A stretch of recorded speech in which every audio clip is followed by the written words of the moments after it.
Buying a property could be your biggest investment, but buying the wrong kind of property could be your biggest mistake.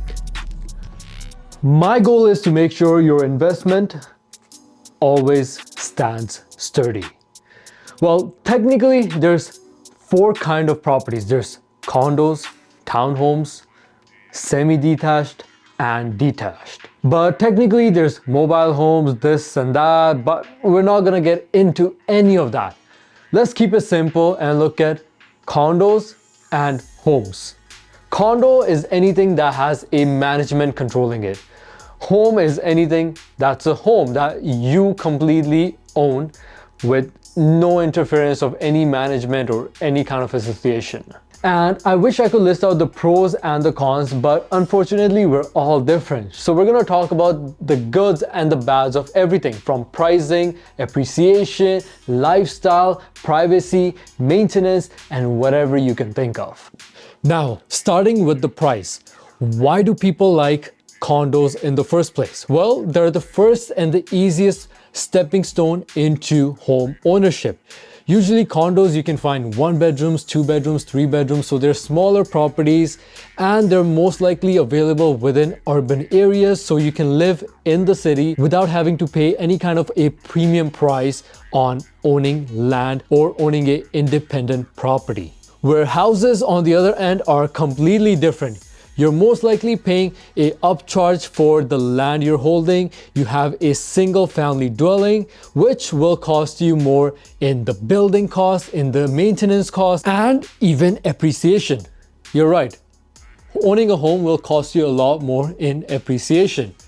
Ask me why? Well, let me tell you. Home being an asset that's attached to a piece of land, and there's no management, there's no one controlling you on top of your property. Anyone telling you you can't do this or you can't do that, which is the reason why homes are more in demand. So when it's time to resell your property, there's going to be a higher number of buyers wanting to buy an independent home with no management or no one controlling them or having any kind of right to say whatsoever. But on an opposite note, homes can also be harder to sell. $1 million to $3 million property will sit on the market for a lot longer, taking a lot longer to sell no matter what kind of land or what kind of asset it's attached to. Simply because the higher the price tag, the less people can afford it, and the less people can afford it, the longer it will take to sell. Where living a low maintenance life is exactly what condos are targeted towards. There's absolutely zero maintenance in most condos. They're doing the snow removal for you, they're cutting the grass for you, they're paying your insurance for you, they're making sure trash is being taken care of. All you really have to worry about is going out, making money, and paying the condo fees on time.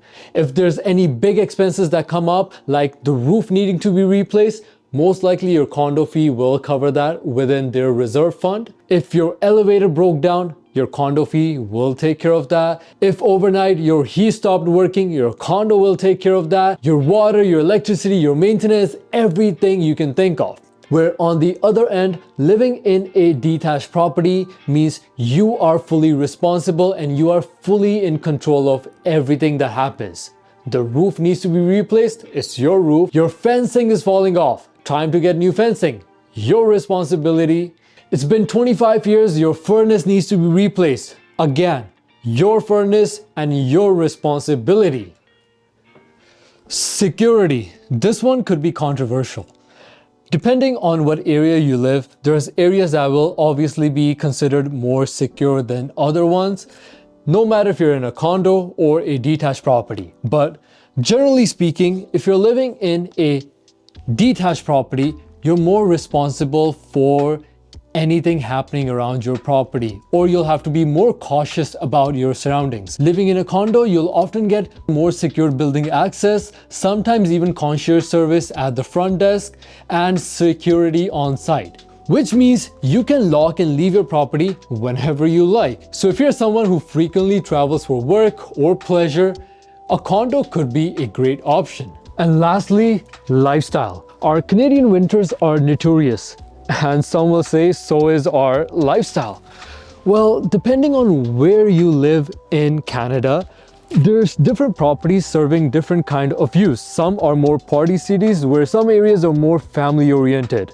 But generally speaking about condos, you're more likely to find more of them in urban developed areas, in the inner cities like inner Calgary downtown, Toronto downtown, Vancouver downtown, where you're less dependent on transportation, so you're saving some costs by not owning a vehicle perhaps, not paying for gas. You can walk into any destination you can think about. There's a better nightlife, better lifestyle if you like eating out a lot, and overall more security, and you just have a more fast-paced life living amongst a busy city. Where on the other hand, living in a detached property means you're more outer city, which means you have more privacy, you have more security, and you might need to travel often, but it means you're closer to family-oriented neighborhoods. You're closer to schooling, you're closer to big box retailers, and if you're living here in Calgary, you'll even be closer to the mountains.